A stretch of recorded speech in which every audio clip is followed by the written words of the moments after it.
Bonsoir à tous, bienvenue au Maïf Social Club pour cette nouvelle rencontre de la ruche qui dit oui. Et ce soir, on va parler pinard, mais pas n'importe quel pinard, plutôt biodynamique ou naturel. Voilà, ça fait quelque temps que ces vins ont vraiment le vent en poupe, ou le vin en poupe, vous diriez vous. Et il y a beaucoup d'ouvrages qui sortent ces derniers temps. Et donc, on a la chance ce soir d'avoir deux grands buveurs et deux grands bavards pour parler de ces vins-là. Donc nous avons Éric Morin à ma droite, qui est surnommé l'avocat du vin naturel. Il a livré de nombreuses plaidoiries devant les tribunaux en faveur de ce vin que l'on juge rebelle, et vous nous expliquerez pourquoi des vignerons qui travaillent proprement peuvent se retrouver devant la justice. Et donc nous avons aussi également Antonin Yomi Amunategui, j'ai réussi, qui est spécialiste du vin nature, qui est auteur, qui se dit chroniqueur jaja, qui organise plein de rencontres, plein de festivals. Et voilà, donc on va pendant 3 quarts d'heure discuter ensemble, et puis après on vous laissera la parole, et puis encore après on descendra et on goûtera les vins, donc une petite sélection de vins à la fois bio, nature, biodynamique, et puis on continuera la discussion avec nos intervenants qui ont par ailleurs sorti 2 livres et qui pourront vous les dédicacer. Ça vous va ? Alors l'objectif de cette conférence, c'est l'intitulé, c'était devenir un expert du vin bio en 2 heures chrono. Ça va pas être possible, voilà, mais on va quand même explorer le sujet et tenter de vous donner quelques repères. Antonin, vous dire quelque chose? Non, j'attendais une question. Une question, Mais ok. non, tu disais 2 heures, c'est pas assez pour devenir expert en vin bio. Ouais, En fait, si. en fait si. Ok, En, bah en très bien. quelque sorte, si. Enfin, on peut comprendre suffisamment pour y voir très très clair. Et c'est ça qui est terrible, c'est qu'en fait, en 2 heures, on peut comprendre le vin. En tout cas, toute la problématique du vin, tout ce qu'on ne dit pas, tout ce qui n'est pas écrit sur l'étiquette, vraiment en 2 heures de temps d'échange, on peut le comprendre. Et après, on voit plus du tout une bouteille de la même façon. Et c'est fou qu'il faille si peu de temps en fait pour comprendre quelque chose qui est tellement ancré dans notre culture, dans notre civilisation presque, où il y a tellement d'opacité en réalité. Mais bon, on va en parler, je sais pas, spoiler la Ok, suite. eh ben super. Donc à la fin, vous serez des experts et on fera une petite interro pour voir si tout le monde a bien tout saisi. Alors, vous êtes tous les deux passionnés de vin, surtout de vin bio. Comment vous êtes tombés là-dedans? Qu'est-ce qui s'est passé? Ça vient d'où? Bonsoir et merci de votre invitation. J'étais à l'origine de la création d'un mouvement culinaire qui s'appelle Omnivore il y a une quinzaine d'années, avec son fondateur, un ancien de Goemio qui s'appelle Luc Dubanchet et qui défrichait un petit peu la jeune cuisine et qui allait chercher au fin fond des cuisines, pas seulement parisiennes, mais au fin fond de la France, des chefs aujourd'hui qui ont pignon sur rue et qui sont aujourd'hui très connus avec beaucoup de succès. Et autour de ce mouvement culinaire gravitaient un certain nombre de vignerons qui avaient à peu près la même philosophie, c'est-à-dire qu'il s'agissait en cuisine de se débarrasser un petit peu de tout ce qui sert à rien d'autre que de manger. Et il y avait notamment, j'ai vu arriver un gros nounours avec sa casquette qui s'appelle Nicolas Rau, qui est vigneron en Anjou, et qui est arrivé, qui a posé sa quille de vin là, d'enfant terrible sur la table. On avait des verres en Pyrex, là, comme ça, parce qu'on n'a pas besoin non plus d'avoir des verres en cristal pour déguster du vin. Et il nous a servi ça, et puis moi j'ai bu ça. C'était il y a une douzaine d'années, et j'ai dit waouh, pourquoi j'ai jamais bu ça avant? Comment c'est fait? Et puis on a commencé une belle histoire tous les deux. Il avait besoin d'un avocat à titre personnel. Je me suis occupé de lui. Et puis il connaissait du monde, et puis il connaissait notamment Olivier Cousin, dont je parle dans mon livre, qui avait qui était poursuivi par le procureur de la République d'Angers. Et puis je suis devenu l'avocat d'Olivier Cousin. Et puis vous savez, c'est un petit milieu, c'est un milieu qui rappelle les anciens marchands maritimes. C'est une fois qu'ils vous serrent la main, vous n'avez pas besoin de signer des contrats. Moi, je fais signer des contrats à mes clients tout le temps, mais eux, il suffit d'une poignée de main. Ils ont un regard franc, et puis ils ont des problèmes, ils ont des soucis. Ils sont poursuivis, ils sont ennuyés, parce qu'on est les rois des millefeuilles administratifs en France, mais ça, c'est pas à vous que je vais l'apprendre. Et donc, c'est comme ça que je suis devenu l'avocat de ces vignerons. Merci Antonin. Qu'est-ce qui s'est passé? Euh, une rencontre avec un vigneron et son vin. De mémoire, ça devait être Jeff Couteloup, Jean-François Couteloup, dans le Languedoc, Il fait des vins fabuleux, qui coûtent pas cher. C'est important aussi, on en parlera peut-être, parce que le vin bio et naturel, c'est très bon, mais il faut que ça reste accessible. Et lui, c'est l'une des sommités du vin naturel. Il fait du vin bio et naturel depuis 25 ans. Ses vins sont bu à New York, Tokyo, Paris, partout, vraiment dans le monde. Et il a maintenu des prix justes. C'est-à-dire que tout le monde peut boire ses vins. Il fait suffisamment de vin pour qu'on puisse en trouver relativement partout. Et surtout, c'est délicieux, quoi. Donc avant de penser à la question du bio et encore plus du nature, c'était d'abord bon, et c'est vrai que c'était des critères de dégustation qui remettaient tout en cause. Tout ce qu'on avait pu boire avant, ce que j'appelle moi les vins de supermarché, c'est-à-dire qu'on passe tous par là forcément, à moins d'un coup de bol merveilleux, d'aller directement vers les vins de vignerons artisans qu'on ne trouve pas en supermarché. On passe par ces vins de supermarché qui sont standardisés, qui ont bon an, mal an, le même goût, et c'est voulu, c'est même marketé. Cette année, la mode est à la framboise, je caricature, mais c'est presque ça. Et donc, tac, vous avez un goût framboise. Et on s'ennuie, en fait. Donc, ces vins-là, on s'alcoolise avec, on les oublie aussitôt qu'on les a bu. Et c'est tout le contraire avec le vin naturel, et le vin bio et naturel, qui a un goût différent, non seulement d'un vigneron à l'autre, non seulement d'une cuvée à l'autre, mais de la même bouteille, de la même cuvée, du même millésime à l'autre, c'est différent. Et même la bouteille, vous l'ouvrez, du début à la fin, elle a changé de goût. Donc il y a une espèce de découverte permanente, d'effets de surprise, et parfois de mauvaises surprises aussi, on en parlera peut-être, mais aimer le vin naturel, c'est aussi avoir une bonne capacité de déception, parce que les vins changent, les vins bougent, parfois ils sont super en forme, d'autres fois moins. Il faut l'accepter, ça fait partie du plaisir global. On est plus souvent agréablement surpris que le contraire, mais parfois il y a des déceptions. Et si on n'est jamais déçu par un produit, de toute façon, c'est qu'il y a un truc qui va pas, quoi. C'est vraiment louche. C'est vrai pour tout. C'est vrai pour le camembert, c'est vrai pour, que sais-je, tous les produits artisanaux. Ils sont pas parfaits. On ne cherche pas la perfection ni dans le vin, ni dans quoi que ce soit, parce que ça n'existe pas. C'est factice, c'est artificiel. Et ça, quand on l'a compris, déjà, on a fait un énorme pas. Donc pour ça, tout à l'heure, on disait 2 heures, ça suffit. Bah, dans 5 minutes, on peut déjà expliquer des choses très simples, mais qui sont évidentes, pourvu qu'on mette le doigt dessus. Éric, vous vous dites acratopote. Moi, j'ai fait latin, je ne sais pas ce que ça veut dire. Acratopote, c'était le nom qu'on donnait aux buveurs de vin dans la Grèce antique. Voilà, alors, je pense que c'était des vins qui étaient très résinés, qui étaient cultivés et vinifiés en amphore, mais qui étaient des vins 100% naturels. C'est-à-dire que on n'y mettait rien, parce que déjà à l'époque, on mettait beaucoup de choses dans le vin. Alors des produits naturels, mais on faisait des vins très aromatisés. Voilà. Maintenant, on fait du rosé pamplemousse, il paraît, mais ça, je ne sais pas si ça existe vraiment. Mais voilà, dans l'Antiquité, on rajoutait des choses dans le vin et les acratopotes buvaient. Alors, ça fait un peu snob de le dire comme ça, mais c'est effectivement un terme que j'ai découvert il y a quelques temps maintenant. Et ça fait référence à cette période-là, et ça fait écho à ce que disait Antonin, c'est-à-dire que si vous commencez à parler de vin bio, biodynamie ou naturel, vous allez entendre un tas de clichés, parce qu'en plus on est les rois des clichés, et vous allez notamment entendre « Ah oui, c'est un truc de bobo parisien ». Les vignerons dont on parle, et les vignerons qu'on aime, il y en a des nouveaux et c'est bien, il y en a des jeunes et c'est bien, il y a des femmes, parce que je pense que l'avenir du vin naturel passe par les femmes, comme le reste de notre avenir d'ailleurs. Mais ils font ces vins-là depuis 30 ans, 40 ans, enfin ils se foutent des bobos parisiens, et les bobos parisiens n'étaient même pas encore nés. Ils font ce vin-là depuis des dizaines d'années. C'est juste que ce sont nos goûts, nos envies, et le vent de l'histoire, le fait qu'on veut manger de plus en plus sain, et qu'il n'y a pas de raison que manger de plus en plus sain ne s'accompagne pas de boire de plus en plus sain. Alors, est-ce qu'on peut se faire une petite leçon pour reposer les bases, la différence entre un vin bio, biodynamique et naturel? Allez, Antonin, c'est toi. Alors, il y a des cahiers des charges. Déjà, il faut savoir qu'avant 2012, le vin bio n'existait pas. On ne certifiait que l'agriculture biologique. Et en 2012, un cahier des charges européen a vu le jour, qui a été immédiatement critiqué par une partie des vignerons et des vigneronnes comme étant jugé laxiste, donc trop permissif, parce qu'un vin bio, on en trouve partout des vins bio aujourd'hui vraiment, et tant mieux parce que ça veut dire qu'il n'y a pas de pesticides et d'herbicides de synthèse à la vigne, mais il faut savoir que quand même le cahier des charges bio européen permet des dizaines d'additifs en vinification.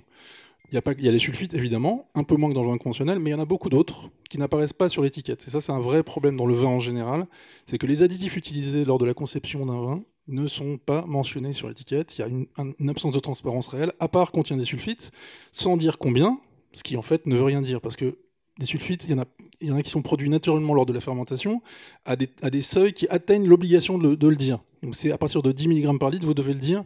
Et la fermentation, même pour un vin naturel où il n'y a rien, peut créer cet équivalent-là. Donc contient des sulfites, c'est une mention totalement hypocrite, et c'est la seule qui est imposée, avec aujourd'hui allergènes plus ou moins, mais bon, c'est... Le lait. Oui, Voilà, parce le qu'on lait, on dit boire comme du petit lait, ça se boit comme du petit lait, mais vous savez qu'on peut mettre le lait est un produit autorisé dans le vin. Voilà.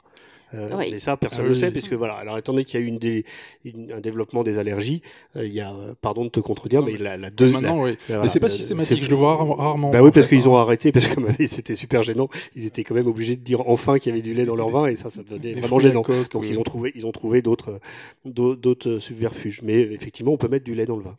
Parce qu'il y a 70 additifs autorisés en conventionnel à peu près. Alors selon les modalités de calcul, on peut monter à 400 en fait. À 400 Oui, parce qu'il y a tellement de choses qu'après il y a des sous-catégories. Alors ils mettent jamais les 400 en même temps parce que ça explose. On l'écrit pas d'ailleurs. Non, mais c'est terrible. Et donc pour le vin bio, il y en a quand même une quarantaine qui sont encore autorisés. Donc c'est mieux, il y a un énorme pas par rapport au vin conventionnel, mais ça reste beaucoup. Donc le consommateur moyen qu'on a tous été, il voit vin bio, il se dit bon ben voilà, c'est du vin fait avec du raisin bio, super, j'y vais. Alors qu'en fait, il peut y avoir beaucoup d'autres choses qui ne sont pas dites. Et c'est un vrai problème, et c'est peut-être le problème central du vin, que dénonce en creux le vin naturel, qui lui dit ce qu'il fait et fait ce qu'il dit a priori, c'est qu'on ne le sait pas. On ne sait pas, on a cette image marketée de vin bio ou biodynamique, même parce que même en biodynamie, il y a encore un peu de produits. Et on sait rien en fait. Et nous, consommateurs moyens, on voit bio, on y croit, on fait confiance et on achète. Mais sauf qu'on ne sait pas ce qu'on achète. Et c'est là où on sait que le vin est le seul produit de consommation où les additifs, les ingrédients ne sont pas indiqués sur l'étiquette. Ça va changer. Oui, a priori, ça va changer. Oui, mais encore d'une façon un peu floue. C'est le seul produit alimentaire humain ou animal sur l'étiquette de laquelle ne figure pas la composition. Regardez les croquettes de votre chat ce soir, vous saurez exactement ce que votre chat va manger au milligramme près. Je ne parle même pas de votre eau d'évian ou de tout autre aliment non vendu au détail. Parce que juridiquement, le vin n'est pas un produit alimentaire.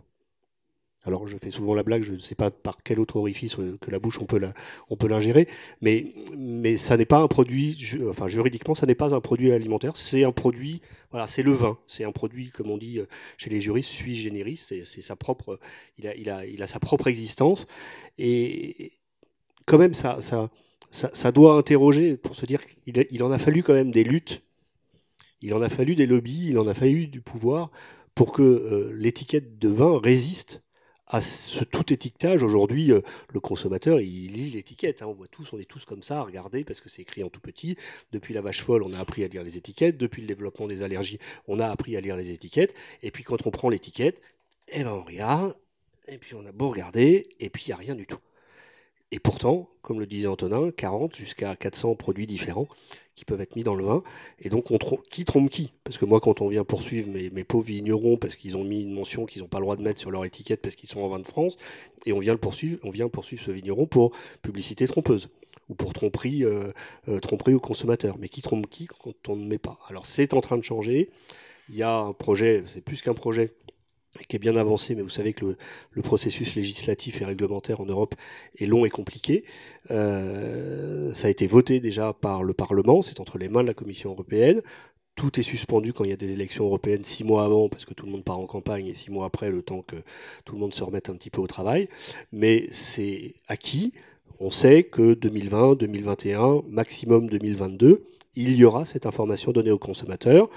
Elle sera possiblement, soit en toutes lettres, soit de manière dématérialisée à travers un QR code. Mais ça signifie une chose importante, c'est qu'aujourd'hui, si je veux savoir ce qu'il y a dans ce vin, je ne peux pas le savoir. Et même si c'est sous forme dématérialisée, dans 2 ans, enfin je pourrai savoir. C'est-à-dire, si je veux faire la démarche, si en tant que consommateur je veux savoir ce qu'il y a dans ce vin, je vais enfin pouvoir savoir ce qu'il y a dans ce vin. Et c'est un lobby qui n'est pas du tout porté par le lobby du vin naturel, parce qu'il n'existe pas, ça se saurait, mais c'est un processus qui a été porté et puissamment par le lobby anti-obésité. Voilà. Parce qu'il voulait qu'on indique le taux de sucre et le taux calorifique du vin. Moi, je me fiche de savoir par quel lobby c'est porté, du moment qu'enfin on puisse donner l'information au consommateur. Actuellement, quand on scanne une bouteille de vin avec Yuka, il se passe quoi? J'ai jamais essayé. Vous avez essayé avec les applications là, Nutri-Score et tout? A priori, pas grand-chose pour l'instant. En tout cas, pas les vins qu'on aime. C'est important, cette histoire de vin de supermarché. 87 ou 88% du vin consommé en France est acheté en grande surface. Donc vous voyez, on est un peu nous, on est complètement à part. Déjà, si vous allez chez un caviste, vous êtes à part. Et si en plus vous allez acheter votre vin directement chez le vigneron, vous êtes un ovni. Le vrai enjeu aujourd'hui, et on reparlera du prix parce que évidemment c'est important, mais le vrai enjeu aujourd'hui, c'est comment on va apporter des solutions aux acheteurs, c'est-à-dire aux centrales d'achat des grandes marques de supermarchés et d'hypermarchés, pour leur dire, voilà, vous allez pouvoir vendre du vin différemment et vous allez voir, vos consommateurs vont aimer. Ils le savent déjà parce que vous avez déjà des grands rayons de vin bio quand vous allez au Leclerc ou à l'Intermarché du coin. Maintenant, c'est pas quand même tout à fait la même chose, mais ça avance, et ça avance quand même toujours dans le même sens, c'est-à-dire plutôt dans un bon sens. Les vins de supermarché, c'est des vins de longue conservation. Enfin, est-ce que c'est compatible avec des vins nature et des vins biodynamiques, par exemple? C'est pas le même produit en fait. On est vraiment dans deux univers différents. De longue conservation, c'est des vins morts, donc ils sont morts dès la naissance, dès l'ouverture. Ils restent morts longtemps si on les garde sous les néons. Ils tiennent, ils sont largement sulfités, ils sont levurés. Il y a énormément d'additifs qui leur permettent justement de rester dans ces rayonnages. Parfois une année entière, parce que tous les vins ne partent pas. Il y a un roulement, mais pas pour l'ensemble des vins. Donc c'est des vins morts, vraiment littéralement. On les stérilise, ils sont stérilisés, pour surtout pas qu'ils se remettent à vivre dans la bouteille pendant qu'ils sont dans les rayonnages. Et c'est tout le contraire des vins naturels, des vins bio-naturels, parce que le vin naturel doit être bio aussi, on ne l'a pas encore dit, mais c'est très important, c'est la base. Il faut que la vigne soit traitée de façon naturelle, avec des pesticides naturels. Enfin, ils emploient évidemment des produits, mais tout est naturel. Et donc, on a au final un produit qui est vivant, c'est-à-dire comme je disais tout à l'heure, qui peut évoluer dans la bouteille, qui va évoluer dans votre verre, qui va évoluer en permanence. Donc, il est impossible de vendre un vin naturel en supermarché parce qu'il n'y a pas assez d'égards pour ces vins-là. Ils sont traités comme du papier toilette. Ils sont juste posés et on attend de se servir, on se sert. Chez un caviste, ils vont être entreposés correctement. Et il va acheter des petites quantités qui vont tourner rapidement. Donc, voilà. C'est vraiment des choses qui sont très différentes. Et comme disait Eric, il faut acheter son vin bio et naturel chez les cavistes indépendants. Maintenant, il y en a partout en France, on est vraiment bien lotis de ce point de vue-là. Et voilà, c'est vraiment un cercle vertueux. C'est-à-dire que le vin naturel, bio-naturel, est fait d'une certaine façon, il est vendu d'une certaine façon et consommé d'une certaine façon, qui n'est pas du tout la façon des vins de supermarché, qui sont mal faits, qui sont achetés dans des endroits qui détruisent les centres-villes, littéralement, et qui, en fait, rapportent beaucoup d'argent à des gens qui ne méritent pas forcément cet argent, parce que finalement, ils font du bien à personne, ils font plutôt du mal autour d'eux, dès la vigne, en balançant des pesticides de synthèse, des produits de façon intensive, même si aujourd'hui, il y a beaucoup de greenwashing, qu'on entend parler notamment de culture raisonnée, qui veut absolument rien dire, qui sont des cache-misères. On met raisonnablement des pesticides. C'est ce qu'on dit, mais en fait, il n'y a aucune obligation réelle. Oui, le côté raisonnable est tout à fait subjectif, quoi. Voilà, c'est une façon de se paraître plus vert qu'on ne l'est, et de faire passer des vins qui ne sont tout sauf bio pour des vins quasi bio. Et dans l'œil du consommateur qui voit tous ces labels qui apparaissent, il y en a vraiment un paquet, bah, ça a l'air propre, donc j'achète. Et comme il n'y a rien n'est écrit encore une fois sur l'étiquette, ça passe. Et il faut quand même rappeler que le vin en France, c'est des milliards et des milliards d'euros. Rien que l'exportation, c'est le deuxième poste d'exportation derrière les Airbus. Et c'est, je crois, entre plus de 10 milliards d'euros juste d'exportation. Donc il y a beaucoup d'argent. Et ces enjeux-là font qu'on a tellement de mal à faire bouger, à pousser le levier en avant pour faire évoluer la législation et aussi l'information des consommateurs. C'est vrai, même la presse spécialisée, on pourrait en parler longuement aussi, parce qu'ils sont totalement au crochet des grands domaines viticoles qui ne travaillent pas très joliment, mais ils ont besoin d'eux, donc c'est un cercle pour le coup totalement vicieux et vicié. Moi, il y a quelque temps, j'avais écrit un article sur les pesticides dans le vin, et je me suis pris une levée de bouclier, mais comme ça m'est jamais arrivé de ma vie de journaliste, c'est-à-dire que j'ai reçu un nombre de mails et même de coups de fil. Et donc, voilà, parce que j'avais dit qu'il y avait des pesticides, je m'étais appuyée sur des chiffres. C'est en gros 20% de la totalité des pesticides en France utilisés pour 2,6% de la surface. Enfin, c'est des chiffres qui circulent. Est-ce que dans le monde du vin conventionnel, on ne peut pas discuter? Enfin, est-ce qu'il y a vraiment un lobby, justement, et que si on essaie de faire... justement, de parler de vin nature ou de vin bio, bah, finalement, on est muselé par ces gens qui ont un pouvoir assez important. Je vais vous répondre en vous donnant deux exemples. 100% des affaires que j'ai eu à traiter, en tout cas de celles dont je parle dans le livre, viennent de dénonciations. Voilà. Et ça touche ces vignerons-là. Et puis je connais au moins une dizaine de vignerons, je cacherai farouchement évidemment le nom, qui tous les ans achètent des pesticides, et qu'ils font savoir, en tout cas qu'ils l'achètent ostensiblement, qu'ils entreposent ces pesticides dans un hangar, et puis qui, nuitamment au mois de janvier ou février, prennent un petit camion, puis vont les revendre en Allemagne, parce qu'ils les utilisent pas. Mais au moins, ils auront montré à leurs voisins, au syndicat local, qu'ils ont acheté du pesticide, et donc qu'ils font pas du vin différemment. Voilà. Donc c'est une réalité, ça. Ça veut dire que ça pèse. Alors, oui, ça bouge. Et oui, ça bouge. Voilà, on parle de plus en plus du glyphosate. On parle là, il y avait l'article dans Le Monde ce matin sur l'explosion l'explosion du bio, etc. Mais voilà, localement, il y en a qui souffrent beaucoup, beaucoup, beaucoup, beaucoup de ça. Lorsque je défends Alexandre Bain au Pouilly-Fumé, c'est le seul vigneron en bio sur une appellation qui compte 90 ou une centaine d'exploitations. Aujourd'hui, ils sont toujours que 2. Alors, il y a des appellations plutôt d'excellence, où le bio est en train de prendre la majorité, voire même la quasi-totalité. Regardez Patrimoniaux, qui est la première appellation d'origine viticole à avoir banni dans son cahier des charges les pesticides. Il n'y en a qu'une. Voilà, et c'est les Corses qui nous montrent le chemin. À Pouilly, Alexandre Bain, il est toujours tout seul avec un de ses collègues à faire du vin bio. Et alors pourquoi on trafique tant ce vin par rapport à d'autres produits Parce que c'est transformés? plus facile à faire déjà. Si on a moins de produits, si on n'a que le raisin, il faut avoir un raisin très sain, une vendange saine, la rentrer de façon la plus hygiénique possible et la préserver. Et pour arriver à un vin qui, pour le coup, sera excellent, mais ça demande de surveiller ça comme le lait sur le feu. Et la facilité, c'est de balancer du Roundup dans les vignes, de mettre ensuite différents additifs, de faire démarrer la fermentation grâce à des levures sélectionnées, ensuite de la corriger, de la rectifier avec différents additifs au fur et à mesure des étapes, pour arriver à un produit qui est en fait totalement agro-industriel. On est dans un industriel pur et dur. Voilà, il y a des étapes, il y a des œnologues, il y a des gens qui savent faire, ils appliquent des recettes en fait. Chaque année, ils appliquent souvent la même recette. Donc encore une fois, ça fait des vins qui n'ont aucun intérêt, à part celui de s'alcooliser éventuellement, c'est un peu dommage comme objectif. Et alors que les vignerons bio et naturels, les artisans vignerons, on peut les appeler de différentes façons, mais ce sont d'abord des artisans, ils ont juste du raisin. Et chaque année, moi je ne serai jamais vigneron, ils sont complètement fous en fait, parce qu'ils déjà ils subissent le gel, la grêle, ils peuvent perdre vraiment littéralement toute leur récolte d'une année sur l'autre. Et s'ils réussissent à rentrer un peu de raisin, là il faut arriver à le transformer en vin. Et un vigneron, on a participé à un débat sous les pavés de la vigne il y a un mois, et un grand vigneron qui s'appelle Jacques Carogène nous a dit, le vin naturel, c'est un miracle. C'est littéralement miraculeux d'arriver à faire, à partir de ça, quelque chose d'aussi exceptionnel. Ça l'est pas systématiquement, encore une fois, attention, mais quand ça l'est, c'est merveilleux.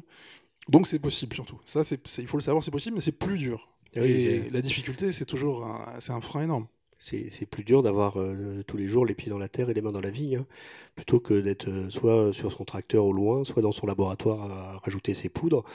C'est un vrai travail. Et à partir du moment, c'est un grand œnologue qui a beaucoup inspiré et écrit, qui s'appelle Jules Chauvet, qui disait au-delà de 7 hectares, vous pouvez pas faire vous-même votre vin. Ça veut dire que vous le faites de manière effectivement agro-industrielle. Et quand vous avez des 60-70 hectares de vignes, vous ne faites pas du tout le même produit. Ce qui est assez drôle, c'est que les grands châteaux, les grands crus classés, notamment bordelais, qui sont comme ça, des vitrines du luxe et du prestige français, pour le coup, ils ont 150 hectares, et c'est énorme. Et ils font le maximum de vin chaque année, parce que ça se vend comme des pépites d'or dans le monde entier. Mais c'est pas bon. Enfin, c'est relativement pas terrible, en fait. Mais vous payez votre bouteille 100, 200, 500, 5000 euros, et ça n'a pas grand intérêt. Ou alors un intérêt limité, quelque chose qu'on peut trouver à beaucoup moins cher. Donc c'est vraiment des produits qui sont marketés, des produits de luxe. Mais la vérité d'un bon vin, elle n'est pas du tout là. Il faut oublier tout ça, il faut oublier tous les classements, même les appellations, vous pouvez les oublier, ça n'a aucune valeur qualitativement. C'est ça qui est fou. En France, on adore ça, les appellations. On appelle tout d'un joli nom, qui généralement est lié au terroir, au sol. On parle aussi beaucoup de terroir, et en fait, ça veut rien dire. Ça veut rien dire du tout. Un pomme-roll, on dit ça va être bon un pomme-roll. Ça coûte forcément une vingtaine d'euros minimum, mais franchement, la plupart sont très mauvais, n'ont aucun intérêt, parce qu'ils sont faits de façon agro-industrielle. Donc le terroir, le fameux terroir dont on nous rebat les oreilles en permanence, il a disparu de ces vins-là. Et pour le retrouver, il faut aller vers des vins qui restent proches du raisin, proches de la plante, proches de la terre, et pour rester proche, il ne faut pas s'en éloigner avec des produits. Chaque produit met un filtre en fait, et enlève un peu d'âme au vin. Vraiment, c'est vraiment ça, on ratisse, on enlève, filtrer un vin par exemple, un vin qui est super filtré, il perd un petit peu d'intensité, parce que les choses qui restent en suspension dans le vin, qui peuvent être comme ça, peu ragoûtantes, en fait c'est de l'intensité, c'est vraiment c'est de la vie, c'est de l'âme, et plus il y en a, meilleur ça peut être. C'est ça qui est important de bien comprendre avec le vin artisan naturel. Alors, comment on lit une étiquette de vin? Là, je vous ai mis deux vins très différents. Voilà, est-ce que vous pouvez me dire un peu ce qu'il y a sur l'étiquette et ce que ça veut dire? Alors, on a bien compris qu'il n'y avait pas tous les additifs, sauf le lait, quand il y a du lait dans le vin, mais c'est assez nouveau. Alors, Eric, vous avez pris celle où il n'y a rien marqué dessus, et puis Antonin. Regardez comme c'est beau là. Voilà. Vous avez ces petites, ces micro-particules de calcaire là qui sont là. C'est pas on dit que c'est du dépôt, mais voilà, ça veut pas dire grand-chose. Mais ça c'est très beau. Je sais pas si c'est bon, hein. En tout cas, je sais que c'est bien fait, et en tout cas que ça a respecté le raisin et la terre. C'est certifié. Donc c'est le petit label avec les petites étoiles en forme de feuille. Le plus souvent c'est vert, mais c'est pas une obligation. Donc c'est bien certifié bio. Et puis pour le reste, voilà, il y a écrit vin biologique. Bon, ça ils ont le droit. Et puis pour le reste, c'est tout, hein.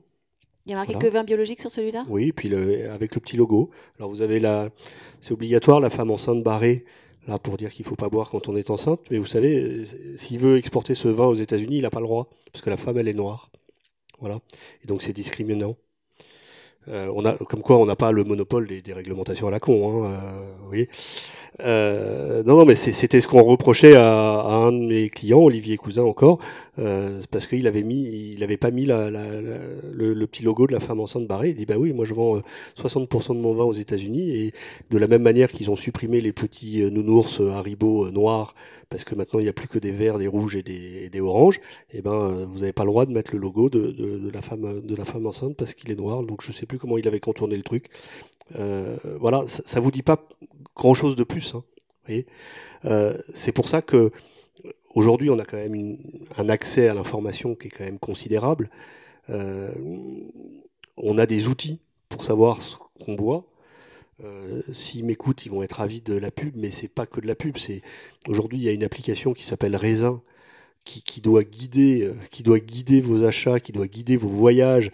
Quand vous êtes perdu, comme je l'étais il y a 3 jours au fin fond du Cantal, il y avait une auberge à 300 km autour de Puy-Marie, répertoriée dans Raisin.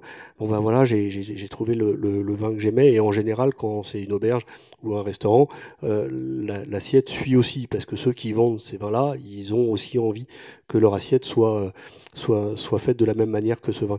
On a des moyens aussi d'aller voir voilà, comment travaillent ces vignerons. La base, c'est la certification bio. Voilà. Mais après, on vous a expliqué qu'il y avait une palette très très très large. Voilà. Sachant qu'en plus, il y a un certain nombre de vignerons qui font du vin nature, qui ne se font pas certifier bio, qui pourraient le faire, puisque leur vigne est bio. Mais ça coûte cher. Et ces vignerons-là, ils n'ont pas les moyens de rajouter 400, 500 ou 600 euros par an et par cuvée pour avoir cette certification bio. Ils n'en ont pas besoin. On veut le vin d'Olivier Cousin, on veut le vin d'Alexandre Bain.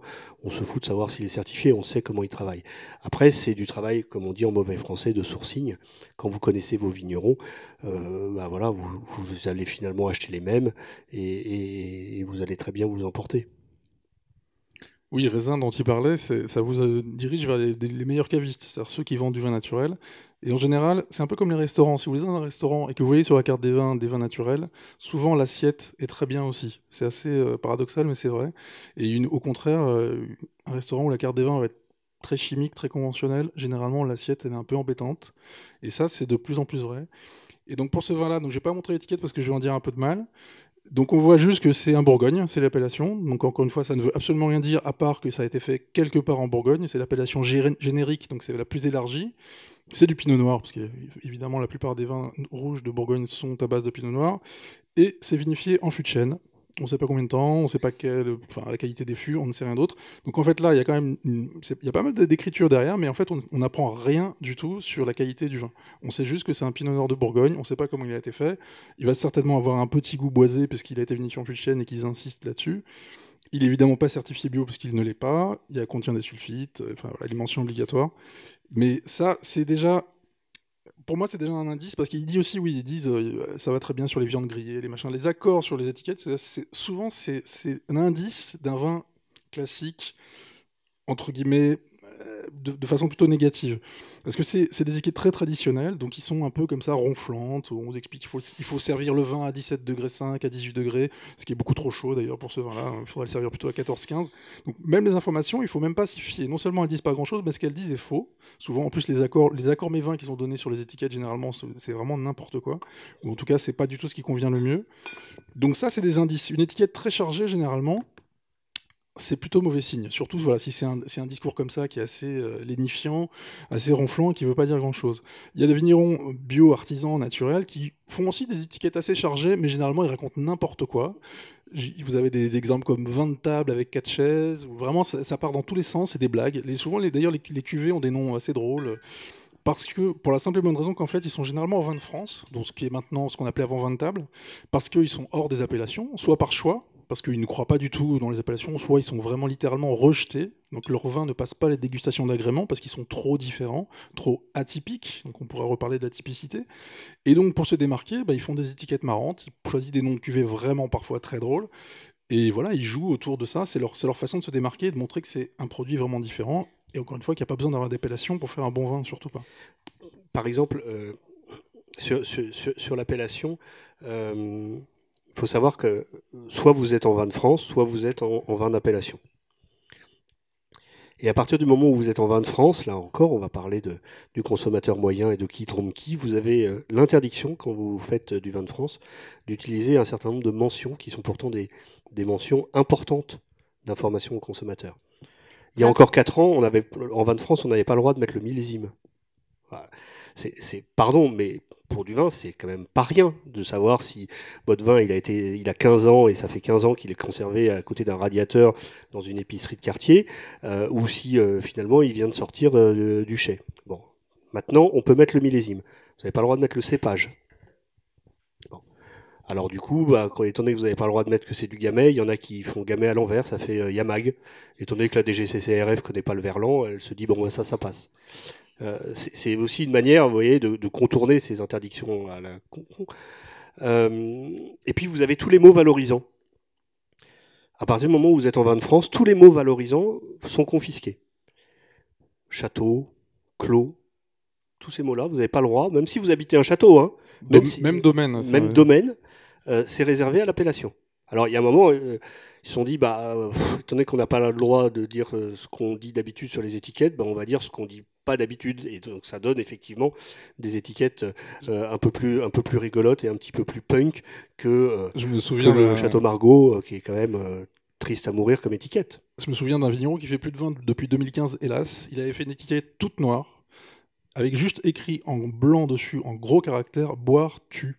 C'était pour se moquer des interdictions, et ça a cartonné évidemment, tout le monde en voulait. Un autre fait une cuvée qui est un peu, peut-être vous l'avez déjà vu, avec une grosse tête de mort sur l'étiquette, et avec SO2 en gros, donc sulfite écrit en gros.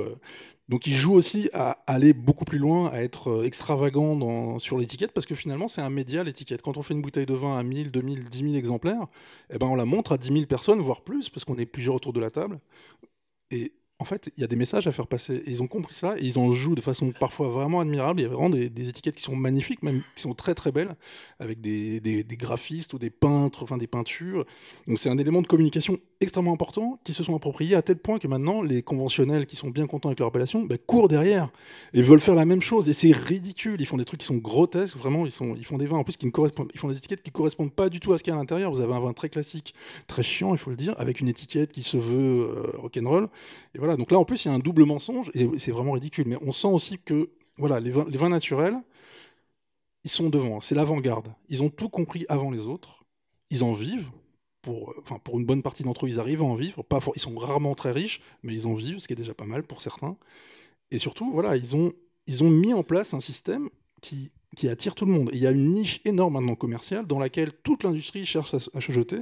Si vous allez faire vos courses au supermarché tout à l'heure ou demain, vous verrez qu'au rayon vin, il y a plein de cuvées qui comme ça, évoquent la nature, des cuvées Naturae, la plus connue, qui a été un bon coup marketing, puisque le viticulteur, enfin il faut dire vite, qui a inventé cette cuvée, a mis une date de péremption sur la cuvée, parce que c'est une cuvée sans sulfite ajouté. Donc il voulait faire un peu peur aux consommateurs en disant attention, buvez ce vin avant le 4 avril 2019, sinon il sera mauvais le 15, il est mort. La vérité, c'est qu'il était déjà mort en fait tout de suite parce qu'il est stérilisé. Il n'y a pas de sulfite, mais ils ont trouvé évidemment des moyens pour contourner ça et faire un vin qui reste toujours le même, qui ne bouge pas. Et ça a très bien marché. Il en vend 1 million de bouteilles par an juste de cette cuvée-là, c'est-à-dire autant qu'à peu près 100 vignerons naturels qui font des vins 1000 fois meilleurs. Donc il y a vraiment quelque chose d'injuste quand même dans ce système viticole. Vas-y, continue. Non, mais sur le vin mort, c'est important parce qu'on a parlé de la vigne, ok, elle est bio, ça c'est chouette. On a parlé du chai, très bien, il y a la vinification qui se fait, on rajoute rien ou quasiment rien, voire même effectivement, on va pas ajouter de sulfite, mais entre les deux, il y a les pratiques œnologiques.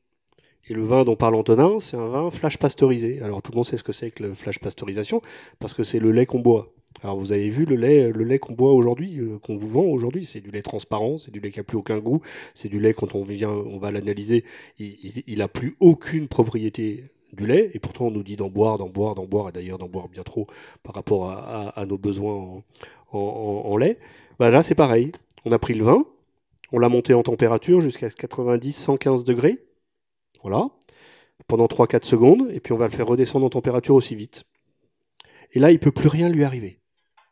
Voilà, il ne peut plus rien lui arriver. Donc évidemment, on n'a pas besoin de rajouter des sulfites, et on va mettre en gros, il y a 0 sulfite ajouté, sauf que votre vin, il est mort. Et voilà comment on tue un vin. Alors que c'est un produit vivant. J'en parle dans le livre, en faisant la comparaison, j'ai reçu moi aussi des messages, des mails, etc. C'est toujours un sujet délicat, mais il y a les vignerons dont on parle, ils disent que c'est un processus totalement naturel et qu'il faut accoucher un vin. Et aujourd'hui, on a surmédicalisé l'accouchement. Beaucoup s'en plaignent. Ça ne veut pas dire qu'il faut prôner la douleur. Ouais. Voilà, mais c'est plus que la péridurale, c'est toute cette surmédicalisation même de la grossesse et de l'accouchement. Et ces vignerons, ils font la comparaison, ils disent faut juste laisser le vin accoucher lui-même. Et ça marche, parce que quand on goûte leur vin, on se dit bah oui, ça marche vraiment. On n'a pas besoin de tout ça. Voilà. Mais c'est une prise de risque aussi. C'est un choix vraiment risqué que font ces vignerons, ces vigneronnes-là, de prendre le risque que le vin parte complètement en cacahuète. Et il y a des vignerons qui ont perdu des barriques entières, voire des millésimes entiers, parce que, pour des raisons qu'ils ne peuvent même pas forcément expliquer, eh ben, ça n'a pas marché cette fois-là. Mais ils savent que quand ça marche, c'est bien meilleur, donc ils prennent ce risque-là. C'est aussi pour ça que les vins bio-artisans, qui sont faits dans des plus petits volumes, et donc avec cette prise de risque, sont forcément plus chers que la moyenne des vins. Ça, c'est normal. Et si vous trouvez un vin qui se prétend naturel à 4, 5, 8, même à partir de 8 euros, ça commence à être possible, mais en dessous de 7, 8 euros, c'est très compliqué. Vraiment très compliqué. Ça existe, mais c'est vraiment quelques petites perles comme ça, qui pour des raisons très précises sont si peu chères. Mais voilà, une bouteille de vin, ça a un coût de fabrication qui comprend ce risque de vin bio-artisanal. Et donc il faut être capable de mettre 7-8 euros dans une bouteille. Si on veut mettre 4 euros dans une bouteille, on n'a que le choix du mauvais vin. Donc autant boire autre chose, autant boire une pinte de bière, je sais pas, encore que c'est pas forcément mieux. Mais... Et vous ajoutez à ça, vous ajoutez au risque qu'ils prennent que le vin ne se fasse pas. Vous rajoutez 3 ou 4, comme on a eu ces 4 dernières années, 3 ou 4 années de gel, 3 ou 4 années de grêle. Vous rajoutez une campagne de mildiou l'année dernière qui était absolument considérable, et vous avez des vignerons qui ont perdu 80% de leur récolte. Alors si les 20% qui restent, en plus, ils n'arrivent pas à en faire du vin, effectivement c'est compliqué, et ils prennent du risque. C'est pour ça qu'ils font de plus en plus de négoces, parce qu'il faut bien continuer à nourrir la famille. Et les droits d'auteur de mon livre sont tous reversés à Vendange Solidaire, qui vient en aide à ces vignerons qui subissent des avenirs climatiques. Vous nous racontez un peu ce qu'est Vendange Solidaire, parce que tout le monde ne connaît peut-être pas. C'est une association, voilà, de passionnés du vin qui font quelques événements dans l'année, qui font notamment une vente aux enchères, où des grands vignerons, là, des très très grands vignerons, parce que vous avez des très grands vignerons en vin naturel, là. Mais vraiment, voilà, où vous allez effectivement avoir des vins extrêmement chers, qui vont être aussi chers que des grandes bouteilles de Bordeaux ou de Bourgogne, mais tout d'un coup, vous allez boire un grand vin nature. Il faut un jour goûter voilà, un Chambol-Musigny de Frédéric Cossard ou les grandes cuvées en Magnum d'Alexandre Bain, ça change vraiment. Voilà, on peut aussi se faire plaisir avec un vin de fête nature. Voilà, c'est aussi possible. On n'est pas toujours obligé d'avoir le petit blanc ou le petit rouge qui va bien, qui est très goulayant, qui est un vin de copain, qui est un vin de fête, mais vous avez aussi des très très grands vins qui vont vous emmener vraiment en voyage. Voilà. Après, vous avez des vins de balade. On peut aimer les grands voyages, on peut aimer les balades.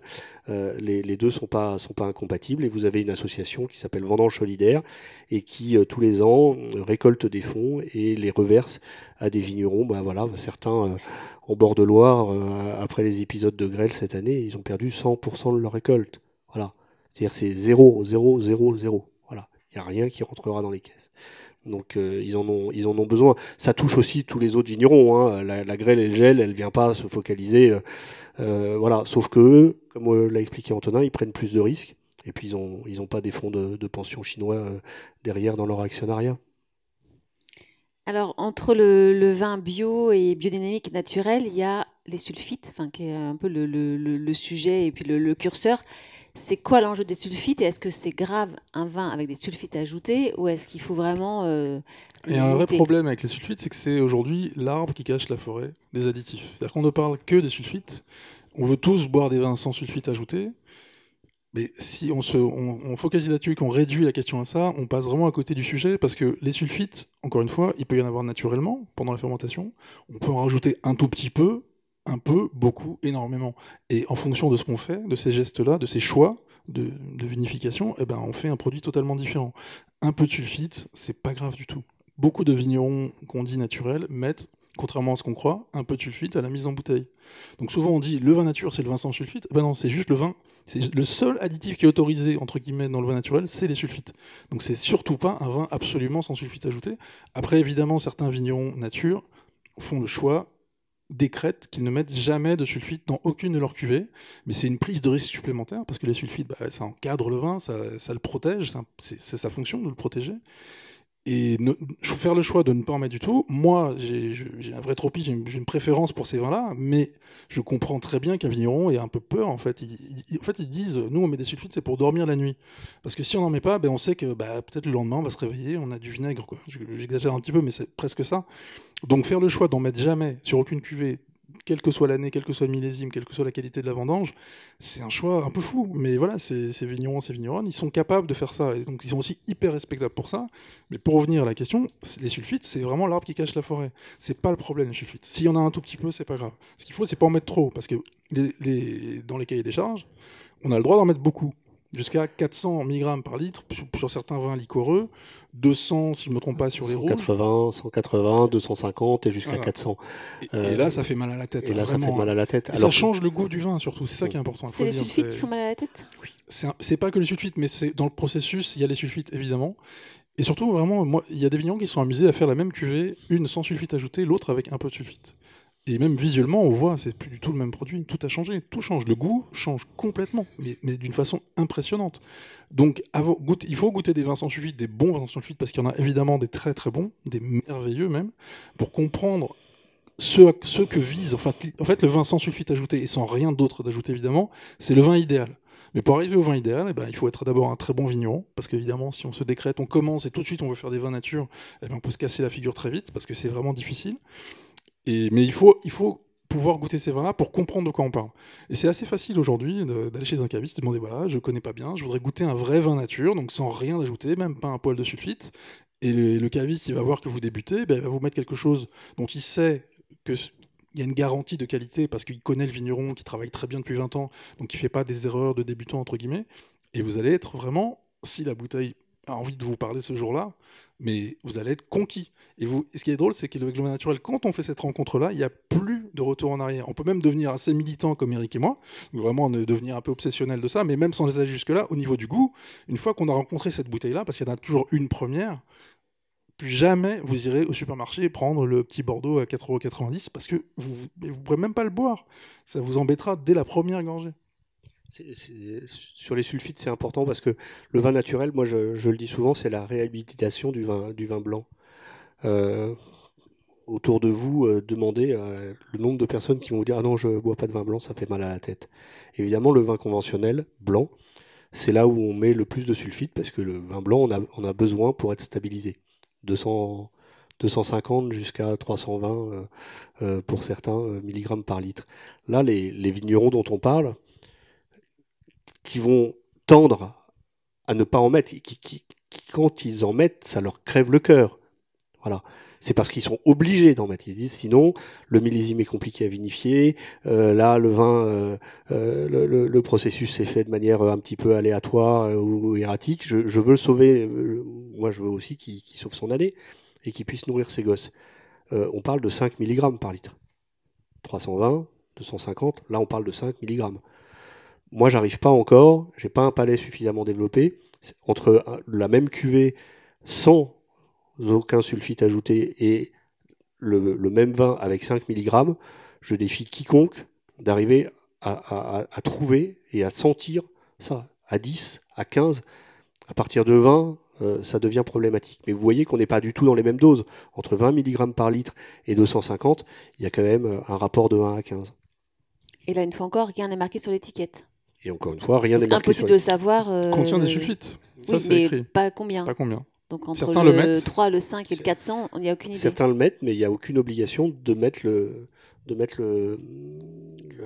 taux. Les seuls qui le mettent en général, c'est ceux qui en mettent très peu. Pour dire, voilà, j'en ai mis, mais regardez, j'en ai mis vraiment pas beaucoup.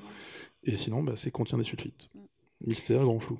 Et dans la nouvelle réglementation, il y aura le taux de sulfite ou pas? Oui, bien sûr, ça fait partie des... Oui, donc là, ça va commencer à charger un peu. Quoi. Oui, bien sûr. Voilà.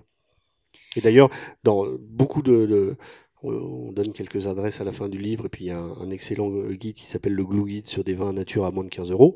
Il y a beaucoup de bouteilles de champagne et de producteurs de champagne qui maintenant mettent exactement combien ils ont mis de teneur en sucre et de sulfite ajouté sur leur contre-étiquette. Ça permet aussi de boire des champagnes qui sont beaucoup moins lourds, qui sont beaucoup plus nature. Et d'ailleurs, c'est une des exceptions où vous avez le droit d'écrire brut nature sur une étiquette.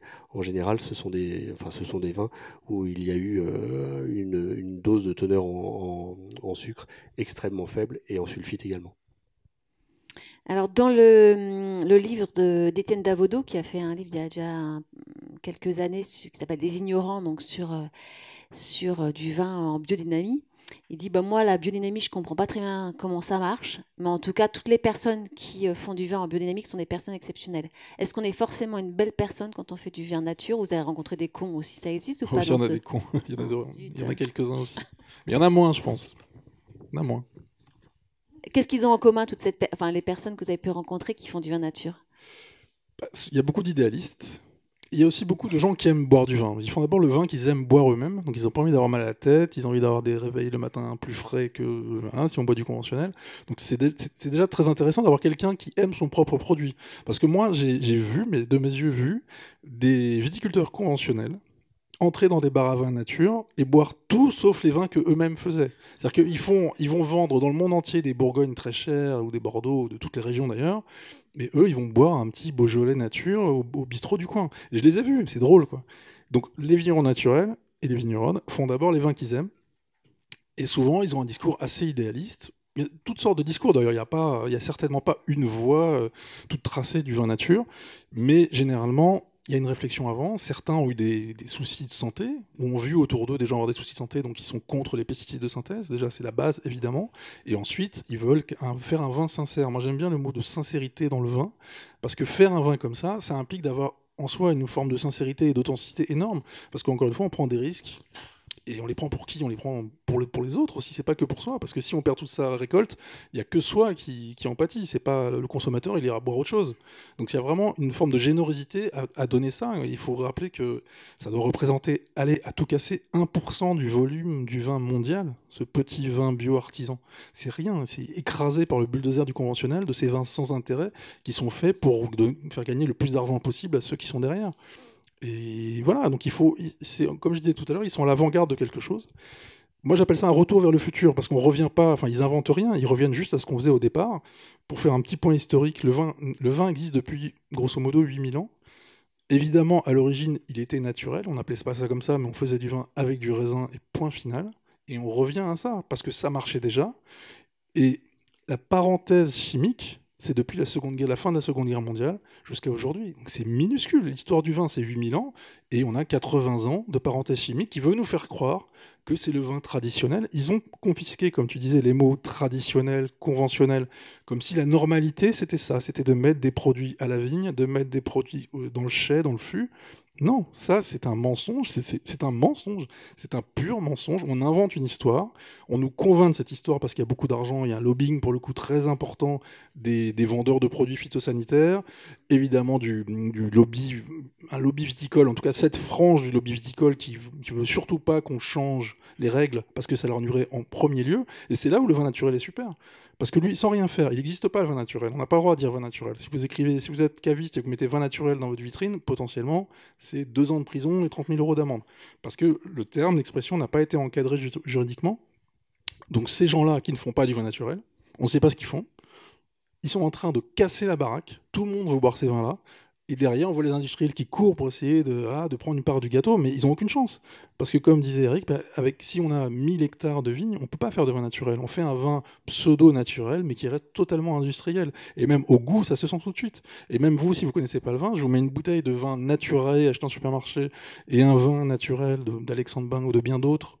C'est 2 mondes opposés. Même si on prend le même cépage, le même millésime, même la même région, même s'ils sont voisins de 500 mètres, vous avez 2 choses qui sont le jour et la nuit. Je vous laisse décider qui est-ce que le jour et qu'est-ce qui est la nuit, mais c'est très clair en fait. C'est évident, c'est pour ça encore une fois, 2 heures, ça suffit pour tout comprendre à la problématique du vin. Après, pour aimer le vin naturel, ça peut prendre plus de temps que 2 heures. Parce que tant que vous n'avez pas trouvé cette bouteille qui vous fait le déclic, vous pouvez avoir des surprises, et des surprises qui ne sont pas forcément bonnes. On aura 20 minutes, on va essayer en 20 minutes d'apprécier ce vin naturel. Ouais, juste un mot à ajouter là-dessus. Ça prend du temps de se convertir. Il n'y a pas un chemin de Damas comme ça où tout d'un coup, là je vous ai raconté mon histoire avec le vin de Nicolas, mais après moi j'ai mis 2 ans parce que toutes les études le montrent, on ne boit pas avec notre bouche, on ne boit pas avec notre palais, on ne boit pas avec notre langue, on boit avec notre cerveau.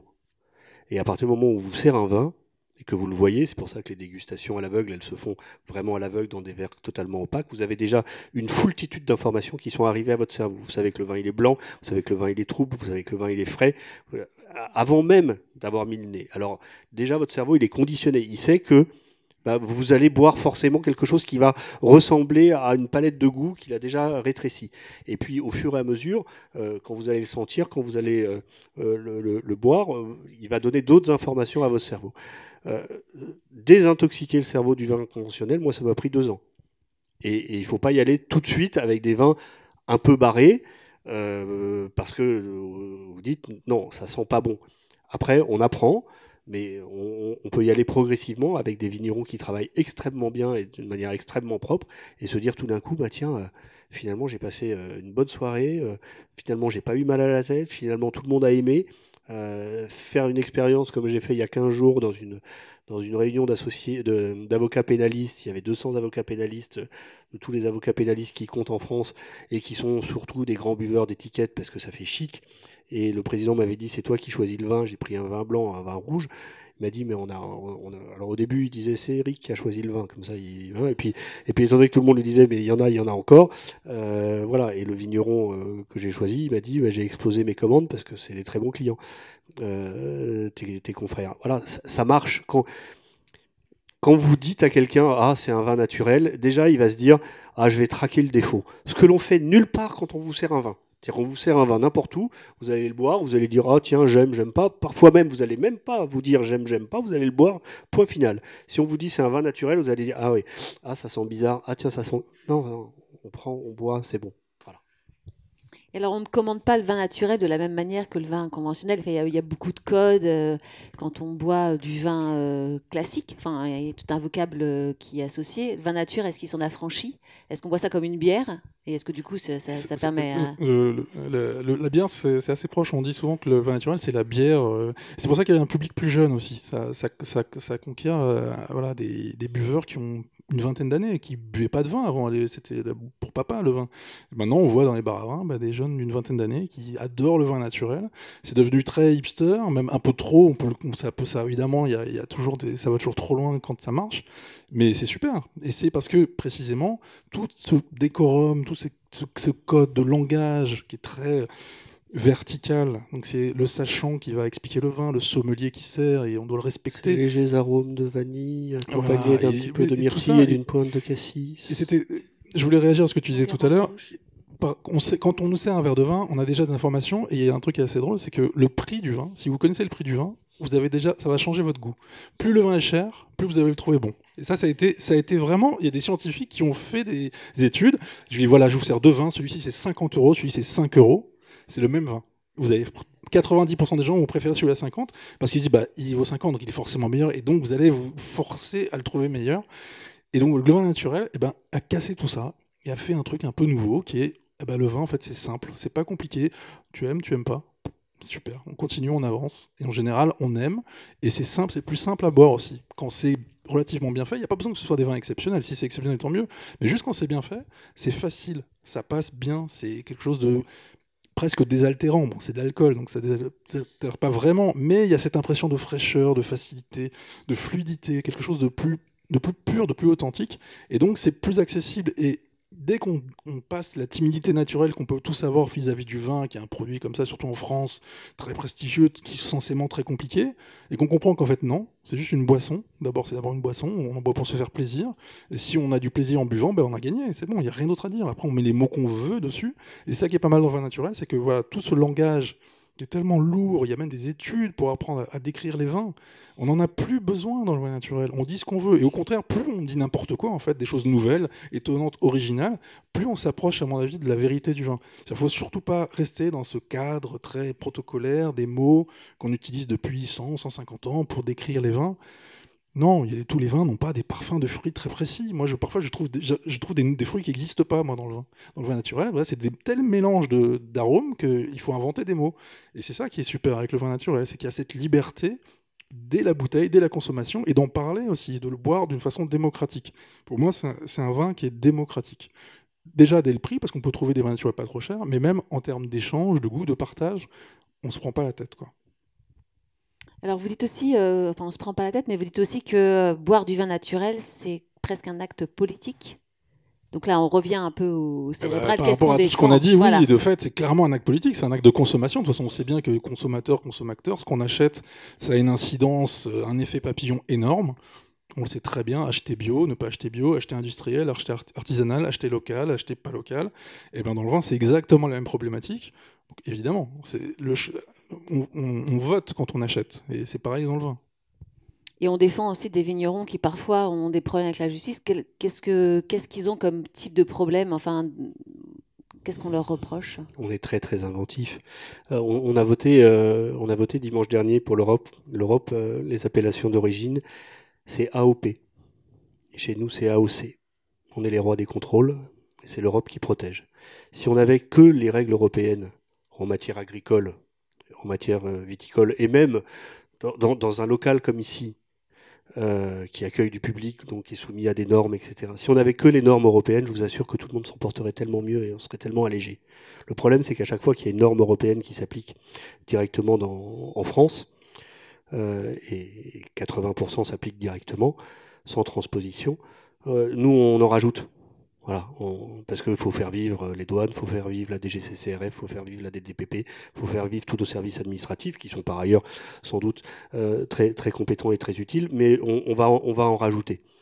Je raconte l'histoire de Sébastien Riffaut qui fait sans doute un des plus beaux Sancerre du monde et dont il nomme ses cuvées avec des noms lituaniens parce que sa femme est lituanienne.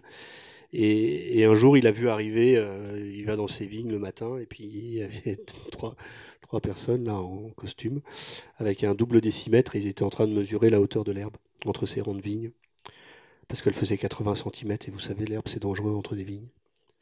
Et que le cahier des charges, il disait, il faut pas que l'herbe elle soit plus à plus de 40. On en est là, c'est-à-dire qu'on en est à venir dire que l'herbe est dangereuse et qu'il faut couper l'herbe. Enfin, je sais pas, vous êtes tous, j'imagine, promenés un jour dans des vignes. C'est nature, quoi. C'est la nature. Et bon, alors on s'est fâché très très fort. Mais c'est important. J'avais publié J'avais d'ailleurs désactivé les notifications parce que j'avais tous les pro-pesticides qui m'étaient tombés dessus, mais j'avais publié sur Twitter il y a 2 ans, j'étais allé voir un vigneron que j'adore en Tavel. Vous savez, le Tavel, c'est ce qu'on a fait pisser la vigne après la Deuxième Guerre mondiale, et on faisait le mauvais rosé de Tavel qui faisait extrêmement mal à la tête, mais il fallait faire oublier aux Français les restrictions de la guerre, donc il fallait vraiment faire du rendement, et quand on fait du rendement, on ajoute plein de saloperies. Et il fait le meilleur, bon, il a été élu le meilleur rosé du monde, mais ça, c'est pas très grave. Mais il fait le meilleur vin pour moi du monde. On se bat dès qu'il sort ses bouteilles pour avoir 6 bouteilles. Si on arrive à avoir 6 bouteilles dans l'année, voilà. Je suis allé le voir. On s'est promené dans Tavel, c'est sublime. On n'est pas loin de Châteauneuf-du-Pape. Euh, et à un moment, il me montre sa parcelle et son bout de parcelle. Il a des vignes remplies de coquelicots, de pissenlits, il y a des vers de terre, il y a des abeilles, il y a tout ce qu'on veut, voilà. Et puis au bout de sa parcelle, d'une de ses parcelles, il y a un autre vigneron. Il faudra retrouver la photo sur Twitter. Je me suis mis en face, juste au milieu. À gauche, c'était la lune. C'est-à-dire qu'il y avait des rangs de vignes. Il n'y avait pas un truc qui dépassait, on se croirait en Corée du Nord. Et voilà, comme ça, au cordeau. Par terre, c'était tout sec. C'était la même époque. On était en plus, j'y étais au tout début juillet. Donc vraiment le moment où la vigne fait la fleur, le moment où la nature elle est là. Et puis lui, on voyait même plus sa vigne. Il y avait du vert partout, il y avait des couleurs partout. C'était au même endroit. Alors évidemment, ces premiers rangs de vigne, ils subissent effectivement ce qui se passe à gauche. Mais c'est de ça dont on parle. Et quand vous avez 3 types en costard-cravate un matin qui viennent mesurer avec un double décimètre l'herbe entre vos rangs de vigne, vous dites qu'on est un petit peu, on marche sur la tête. Voilà. Cette brigade de l'herbe, comme on l'a appelée avec Isabelle Saporta, une journaliste très, très engagée, elle existe. Maintenant, ils viennent un petit peu moins parce qu'on les a un petit peu affichés avec ce terme de brigade de l'herbe, mais vous avez dans la plupart des cahiers des charges une hauteur maximale de l'herbe. Et sinon, ça veut dire que votre vigne elle est à l'abandon. Voilà. Sachant qu'en plus, on sait que l'herbe, elle pousse pas jusqu'à 1,60 m. Ça, au bout d'un moment, elle s'arrête parce qu'elle est un petit peu fatiguée, et puis l'automne arrive. Mais on en est là. Voilà. Une deuxième histoire rapidement, c'est l'histoire de Dominique de Rhin en Bourgogne. Il y a des arrêtés préfectoraux qui donnent dans chaque appellation le début des dates des vendanges. Vous n'avez pas le droit de vendanger avant, ce qui est quand même un problème parce qu'avec le réchauffement climatique, parfois votre raisin il est prêt, mais bon. Et puis non seulement il y a des dates impératives, mais pour éviter qu'il y ait une sorte de course de mise dans le commerce des bouteilles de plus en plus tôt, avec des vins de moins en moins bien faits d'ailleurs, il y a des dates en disant vous n'avez pas le droit de mettre en bouteille, c'est-à-dire de quitter votre cuve et de mettre en bouteille avant telle date, et vous n'avez pas le droit ensuite de commercialiser avant telle date. Le problème de ces vignerons, c'est que, comme le disait Antonin, ils dorment mal, parce que toutes les 2 heures, c'est comme un bébé, ils vont voir ce qui se passe. Ils écoutent, ils sentent, ils mettent les pieds dedans d'ailleurs, très souvent. Et son vin était prêt. Et c'était 8 jours avant la date du préfet, quoi. Alors il fait quoi? Alors, quand les vins sont prêts chez d'autres, il rajoute des poudres. Comme ça, le vin, il se calme, il se stabilise, et puis on va attendre la date du préfet. Lui, il ne veut pas mettre de poudre. Donc il fait quoi? S'il attend 3 jours, 4 jours, et même 8 jours, son vin est parti en vinaigre. Alors il l'a mis en bouteille. Et puis un jour, il y a eu des contrôles, parce qu'ils sont très très contrôlés. Donc il y a eu ce qu'on appelle un audit de cuverie. Et puis on est venu lui dire, ah bah regardez, là vous l'avez mis 8 jours avant. Bah ouais, mais il était prêt. Bah oui, mais vous n'aviez pas le droit. Oui, mais après je l'ai commercialisé à la bonne date. Bah ouais, mais non. Vous voyez, il y a un moment, nous les juristes, on parle de la lettre et l'esprit de la loi, et on est face à une administration, on le voit dans le cas de Sébastien David, dont vous avez peut-être entendu parler il y a 15 jours ou 3 semaines, où ma grande amie maintenant, la préfète d'Indre-et-Loire, veut lui faire envoyer 2078 bouteilles en vinaigrerie pour un taux d'acidité volatile trop élevé. Le texte, il est comme ça. Mais ils l'ont jamais bu. C'est-à-dire que c'est pas du vinaigre. Moi, je lui ai dit à la préfète, buvez-le, ouvrez-le. Voilà, je vais pas vous l'offrir parce que sinon on va dire que je cherche à vous corrompre. Mais au moins goûtez-le. Arrêtez de dire que c'est du vinaigre. C'est pas du vinaigre. Il est sur les tables des plus grands étoilés, la bouteille de Sébastien David. Il y a la lettre et il y a l'esprit. Voilà.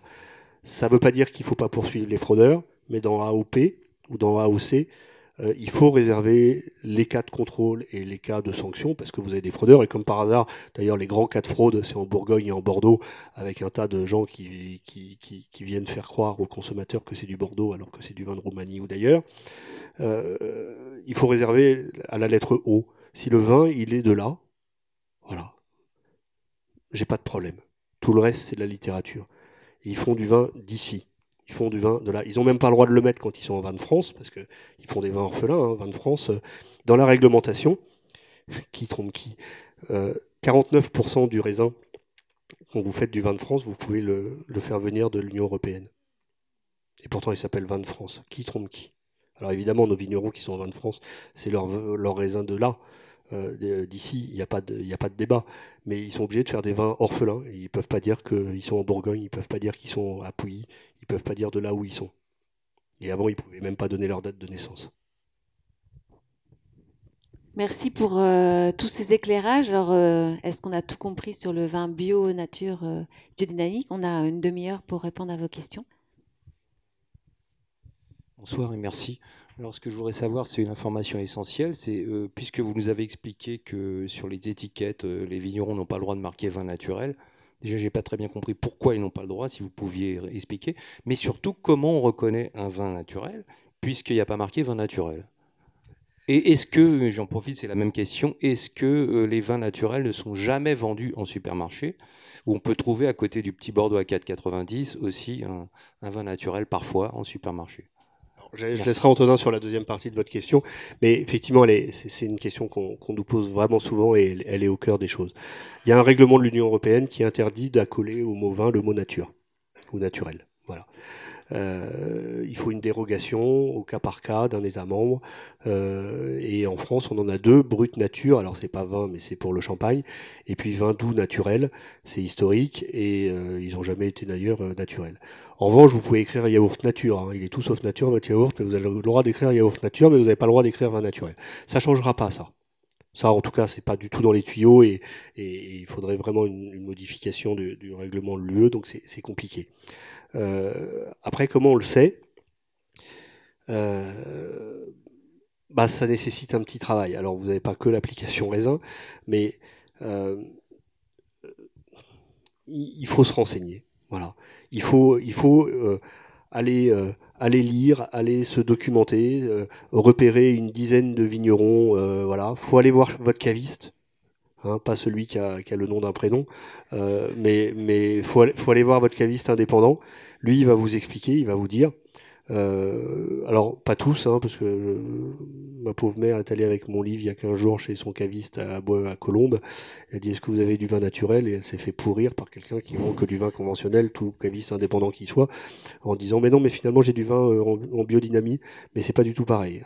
Donc, voilà, il n'y connaissait rien, mais c'est pas grave. Voilà, c'est un vrai travail. On donne des pistes, on donne des noms, il y a des guides, il y a des revues, il y a des salons. Faut venir dans ces salons, c'est un régal. Vous avez 60, 80, 100 vignerons de toute l'Europe, hein, parce qu'il n'y a pas que la France. Non, vin de table, ça n'existe plus. C'est vin de France maintenant. Voilà, c'est vin de France ou un vin d'appellation. Mais tous les vins de France ne sont pas naturels, hein, évidemment. Ouais. Mais comme disait Eric, en fait, il faut éviter certains pièges. Le premier piège, c'est d'acheter son vin en grande surface. On a 99% de chances d'avoir un vin qui n'a pas grand intérêt, voire qui est mauvais, qui sera médiocre au mieux, et qui, donc, même s'il n'est pas cher, ben, il ne les vaut pas. C'est quelques euros qu'on met pour cette bouteille, ça ne les vaut même pas. Donc, il vaut mieux mettre quelques euros de plus, aller en effet chez un caviste indépendant qui va vendre ces vins-là, et encore une fois, il y a pas mal de moyens de les trouver, soit cette application Raisin qui est gratuite, soit des livres très bien, il y en a vraiment beaucoup aujourd'hui qui présentent des lieux où acheter le vin, quel vin acheter, voilà, donc vous avez toutes les infos. Ça demande un peu de recherche, et surtout d'éviter les gros pièges, donc les chaînes de cavistes, où il n'y aura que les mêmes vins qu'en supermarché, mais 2 fois plus cher, ça c'est vérifié, hein, je vous le dis vraiment, si vous devez acheter du vin, vous n'avez pas le choix, ben, vous avez entre N qu'on ne cite pas et le supermarché, il vaut toujours mieux le supermarché, ce sera les mêmes vins moins chers. Mais le mieux, évidemment, c'est d'aller soit chez un caviste indépendant qui propose, qui est passionné, qui est militant. Souvent, c'est des cavistes qui s'appellent alternatifs, parce qu'ils sont comme les vignerons, en fait. C'est le maillon qui suit le vigneron. Il faut le vigneron pour faire le vin, il faut le caviste pour vendre le vin, pour l'expliquer aussi, parce qu'encore une fois, ça demande une explication. Et si vous connaissez pas, vous, le vin naturel, il va pas vous sortir une bouteille de Gilazzoni. Gilazzoni, c'est un de mes vignerons préférés en Ardèche.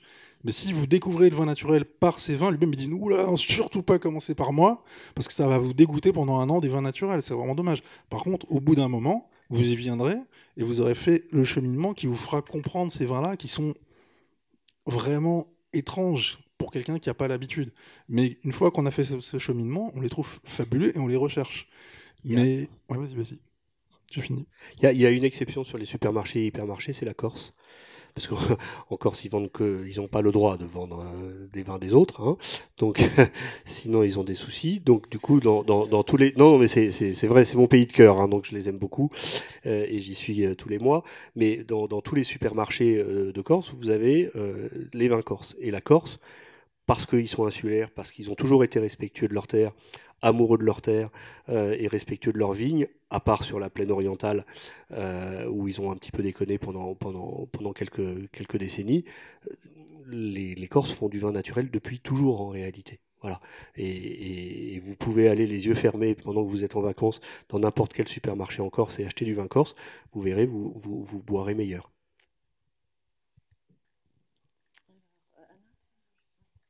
On a pas eu la différence avec la biodynamie. Alors, la biodynamie, c'est encore une à part. C'est assez complexe si on va vraiment creuser la méthode. Elle est née en Autriche dans les années 30.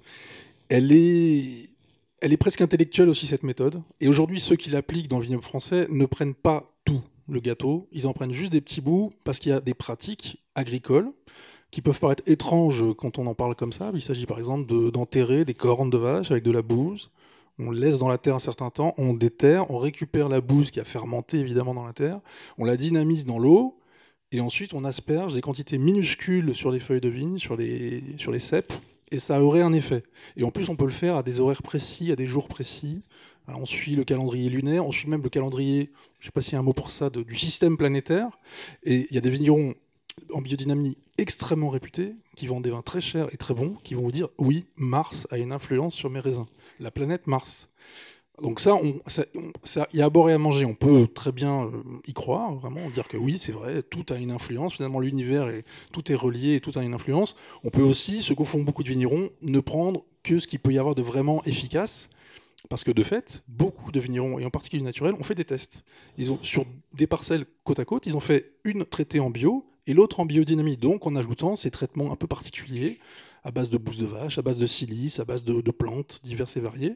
Et ils ont vu, vraiment les parcelles côte à côte, même cépage, même évidemment tout est pareil, une vraie différence une fois le raisin rentré et mis en bouteille. Donc il y a des effets, mais c'est quelque chose d'expérimental.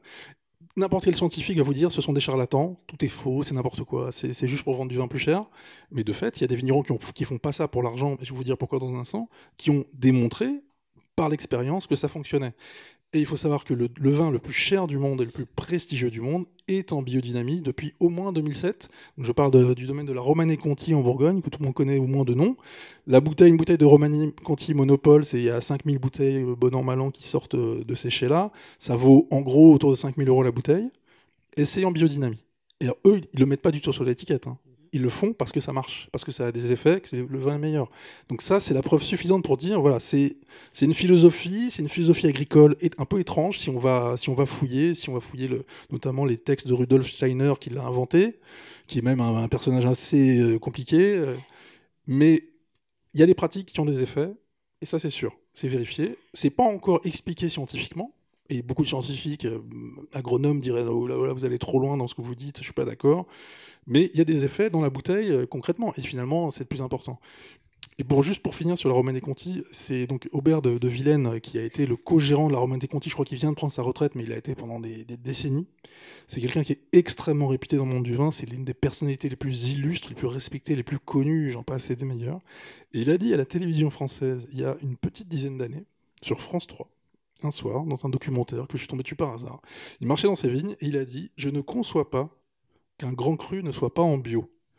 Et venant de sa bouche à lui, c'était une bombe atomique. Parce qu'en gros, il disait « Vous, là, tous les grands crus en Bourgogne, à Bordeaux, qui n'êtes pas en bio, les grands crus bordelais, s'il y en a 1% en bio, c'est vraiment le bout du monde.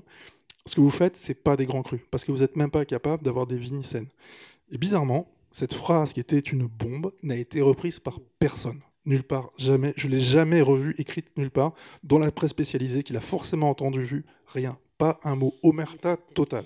Donc pour revenir sur le sujet du bio, c'est pas encore gagné, même si ça progresse doucement, il y a encore beaucoup de choses à faire. On était des bio-cons il y a 20 ans de la part d'un célèbre critique de vin qui fait un guide qui s'appelle Béthane et De Sauve. Et Béthane traitait les vins bio de bio-cons. Voilà, et on parlait de bio-piquette. Je ne sais plus qui, en parlant du vin de Marcel Lapierre, qui est quand même le meilleur morgon du monde. Perico Légas. Oui, c'était Perico Légas, malgré certains talents qu'il a. Comme quoi ça change, hein. Et Ikem est passé en bio il y a 15 jours, et Bernard Arnault l'a annoncé en plein Vinexpo. Si on nous avait dit il y a 20 ans que Ikem allait passer en bio, on l'aurait pas cru. Donc le vent de l'histoire, il est là. Après qu'il le fasse pour des raisons X ou Y, à la limite, moi je m'en contrefous parce que chacun peut avoir ses mobiles et puis gagner de l'argent n'est pas un mauvais mobile. Mais voilà, ça se passe et ça bouge même en Bordeaux. Voilà.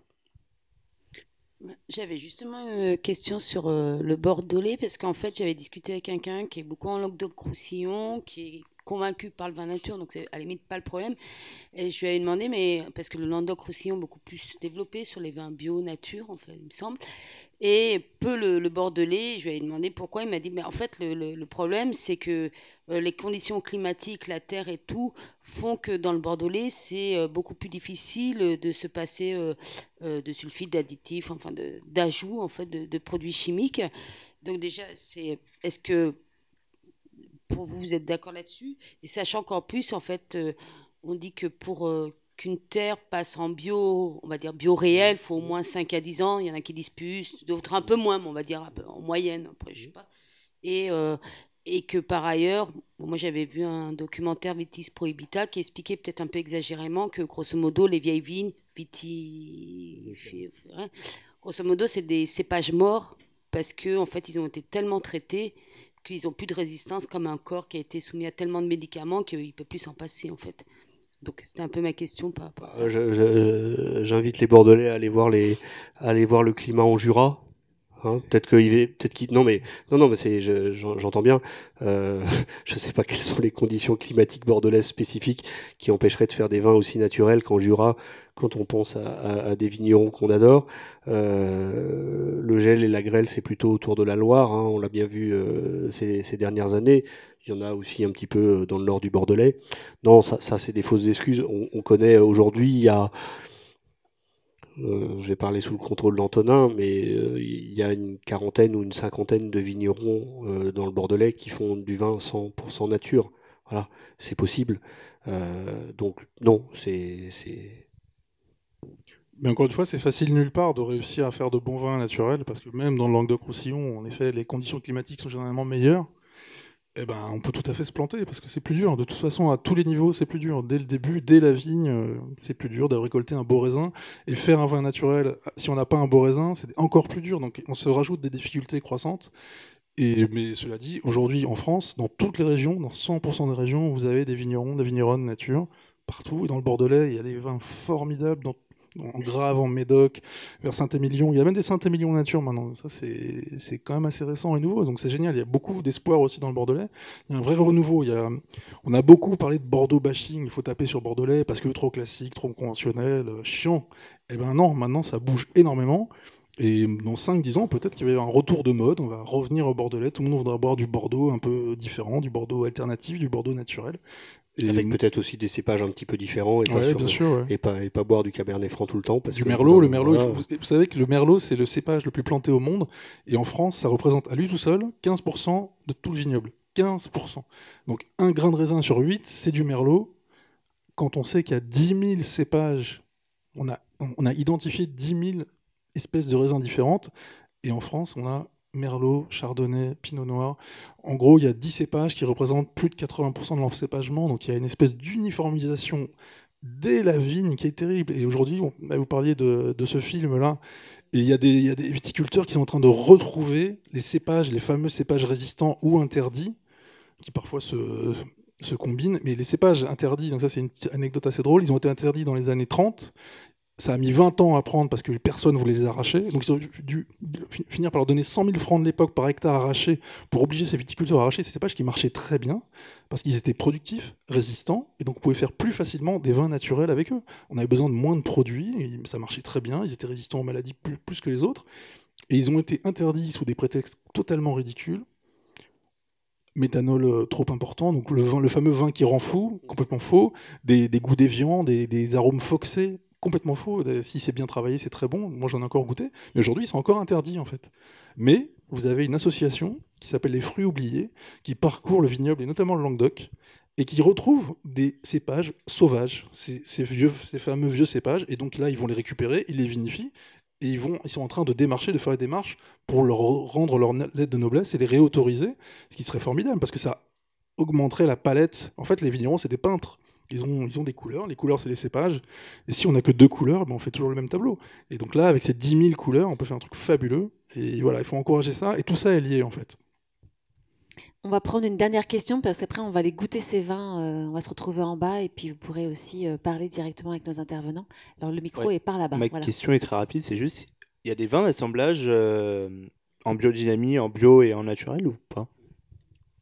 Assemblage de cépages Oh, bien sûr, oui, tout à fait. Oui, mais tout est possible. Vous avez des vins de garde. On dit souvent le vin naturel, ça se garde pas, il faut le boire tout de suite. Moi, j'ai goûté des vins naturels qui avaient 20 ans de bouteille et qui étaient sublimes. Après, certains sont faits pour être bu très vite, mais c'est comme, en fait, tout ce que vous savez sur le vin en général s'applique pour le vin naturel. Tout est possible, on trouve toutes les variétés, tous les styles. Ça dépend du choix du vigneron ou de la vigneronne, en fait. Oui, pour répondre précisément à votre question, c'est pas des vins naturels, c'est pas des vins monocépages. Voilà, ils font aussi des assemblages. Parfois, ils sont en monocépage, parfois ils le sont pas. Autre idée reçue, le vin naturel voyage pas. Moi, une des plus belles soirées de vin naturel que j'ai faites, c'était avec des vins français, mais j'étais à New York. A priori, ils ont voyagé dans des conditions qui n'étaient pas au top du top, et j'ai passé une soirée merveilleuse à goûter des vins français de l'autre côté de l'Atlantique. Donc oui, ça voyage, oui, ça vieillit, et puis parfois ça vieillit mal, et puis comme n'importe quel autre produit. Ou personne. Ou personne. Ça peut arriver. En introduction, Eric, vous disiez le vin naturel est sans doute porté par les femmes. Antonin, vous dites que le vin nature est un vin féministe. On a dans cette assemblée beaucoup de femmes. Généralement, on a même 99%. Est-ce que vous pouvez nous dire, développer un petit peu ce que vous avez lancé en introduction? Pourquoi le vin nature est féministe et pourquoi c'est un vin de femme? Il faudrait une femme pour répondre, mais... Oui, alors elles ne sont pas venues. Oui, c'est vrai. Voilà, on a invité des vigneronnes, mais voilà, c'était difficile à déplacer, c'est ça. Ben non, le vin naturel est féministe, alors c'est un peu fort de dire ça, mais c'est vrai, parce que le milieu du vin naturel, il est plus ouvert, il est plus respectueux, en général. Après, il y a forcément des exceptions, mais si on prend le milieu du vin traditionnel, c'était souvent machin et père, c'est une transmission de père en fils. Et, voilà. Et les femmes, il y a eu beaucoup d'histoires, on a entendu, mais qui étaient vraies. Les femmes étaient interdites du domaine, interdites du chef, il fallait pas entrer, c'était pour des raisons totalement ridicules. Et dans le vin naturel, on voit beaucoup de vigneronnes, parfois toutes seules, s'installer, faire du vin et être respectées tout de suite. C'est ça qui change aussi. Elles n'ont pas forcément à faire leurs preuves plus que les hommes. Peut-être que dans d'autres milieux, c'est pas encore le cas. Le vin naturel est plus ouvert de ce point de vue-là. Il est généralement plus ouvert, donc il est forcément aussi plus ouvert de ce point de vue-là, d'un point de vue féministe ou féminin. Et il s'étend même au vin conventionnel, puisqu'il a fallu attendre 2018 pour que le meilleur sommelier de France soit une meilleure sommelière, Pascaline Lepelletier, et en plus qui fait la promotion des vins naturels et notamment des vins de Loire. Voilà, donc ça bouge, et c'est très bien ainsi. Voilà, vous avez une liste dans les livres sur certaines vigneronnes de toute la France, en Loire, en Savoie, en Suisse et ailleurs. Donc voilà, c'est...